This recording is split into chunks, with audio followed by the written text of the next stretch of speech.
Okay, so this will be 5.4 Properties of Logarithms. This will be day number 2. In day 2 video, you are actually finally going to learn the properties of logarithms. There are 3 properties. 3 properties that I'm going to show you. 3 properties that I am going to show you how they work. Not only, hey, here they are, let's just remember them. I'm going to show you how and why they work. And also, we'll then do a couple problems. So let's get started. So, properties of logarithms. Here are the 3 properties. We have the product, we have the quotient, and we have the power rule. I'm going to start, obviously, with the product rule. All right, so looking at the product rule, I'm going to kind of work backwards. I'm going to start with the examples, and then I'm going to go to what the rule is. So let's take a look at the example. Here's where I'm starting, right? Okay, so what I'm going to show you, I kind of split these up on purpose. Product rule, obviously there needs to be some multiplication in there. But let's actually do 8 times 4. So I'm basically asking you, what does this equal? What does the base 2 log of 32 equal? Come on, guys, you gotta be able to figure out. This is a very, very, very easy problem. I'm basically asking you 2 to what power is 32, right? All logarithms and natural logs, all they are simply exponents. So get over the fact that, man, you're really kind of, I don't know. It's just an exponent. So 2 to what power is 32? I know 2 to the 5th power is 32, so I know that the base 2 log of 32 is equal to 5. Well, watch this. The product rule says that I can take these 2 and separate them by a plus sign, and I should still get the same answer. So watch this. If I asked you what is the base 2 log of 8, okay, 2 to what power is 8? All right, you should be able to answer that. And I asked you what's the base 2 log of 4, 2 to what power is 4? You should be able to say to me, oh, look at that. I know base 2 log of 8 is equal to 3, plus the base 2 log of 4, well, I know that's equal to 2, so 3 plus 2, voila, I know that that's 5. So the product rule says that if I split them up with a plus sign in between, I'm still going to get the same answer.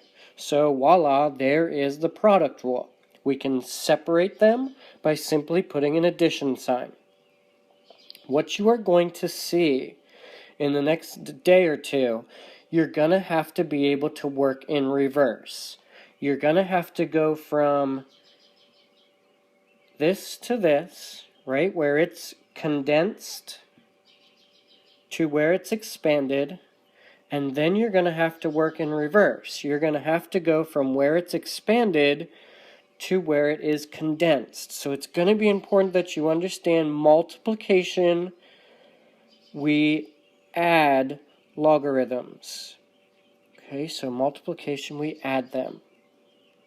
And if you think about it, watch this. I know my rules of exponents, right? Logarithms are nothing but exponents. I know x squared times x cubed. I know I keep my base and add my exponents. So if I add there, you darn tootin', I'm going to have to add there as well. So make that connection. When you multiply, you keep your base, add your exponents. So understanding that when I use the product rule, I'm obviously going to add them. All right, next one, quotient rule.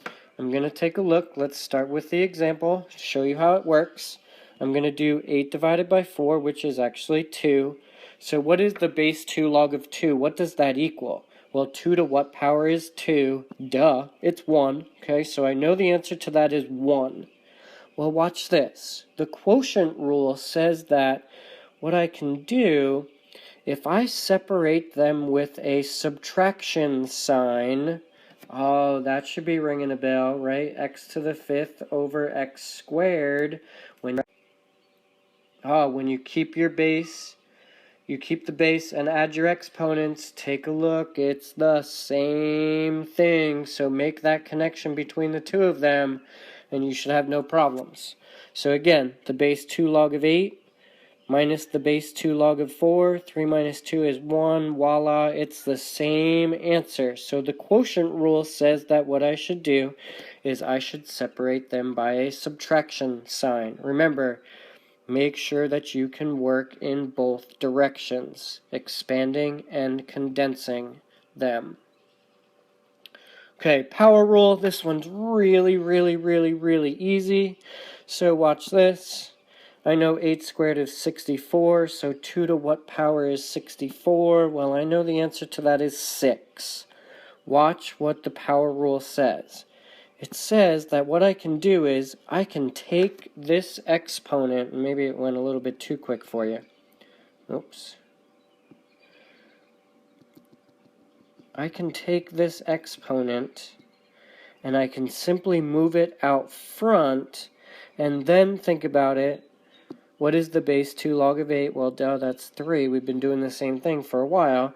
2 times 3, that's 6, and voila, look at that same answer. So the rule says that what I can do is I can take that exponent, which is right here, I can simply slide it out front, and voila, I'm going to get the same answer. Okay, so it's going to be huge. Huge. Absolutely huge. It's huge, man. It's huge. It's going to be absolutely huge. If you didn't pick up on that one more time, maybe, guys, it's going to be huge. That you understand and be able to work in both directions for these rules. Okay? Just going to have to be something that you study. Right? I know. Study. I like it. So, let's try some. Watch this. So, we're going to do C and D. I'm going to save letter E for tomorrow. But if you take a look at letter C, here's some things that I noticed. It said, first of all, to expand. That means I have to take it from a single logarithm to multiple logarithms. Okay, 2 things that I noticed in letter C. 1, I got some multiplication. Okay, I know I'm going to separate them with an addition sign. And then I also see that I have an exponent as well. I'm going to have to take that sucker, and I know it goes out front, so let's see how we do this. Okay, so first thing, what I'm going to do is I'm going to take the base 3 log of A plus the base 3 log of B to the 4th. Okay, so I know that so far. You weren't supposed to see that. So then from here, okay, I've separated the multiplication by an addition sign because that's what the product property says. The power rule says that I should take that exponent and simply move it out front, and boom, it's done. Okay, so understand that there it is. I've completely simplified it. I can't expand that sucker anymore. There it is. It's done. Okay, letter D. All right, some things that I notice. First of all, I have division. All right, so I know division is separated by a subtraction sign. And then I also see that I have another exponent. That guy's got to go out front somewhere. Okay, so let's try it. First of all, I've separated them. I took the ln of x cubed. I saw division, so I put a minus sign, the natural log of y. I got it there. Last thing I need to do is take that sucker, and I need to just move it out front, and boom! There it is. It's done. Okay, so hopefully your rules, your rules of exponents, your properties of logarithms, hopefully you got it down. Study them up, study them up, and great job.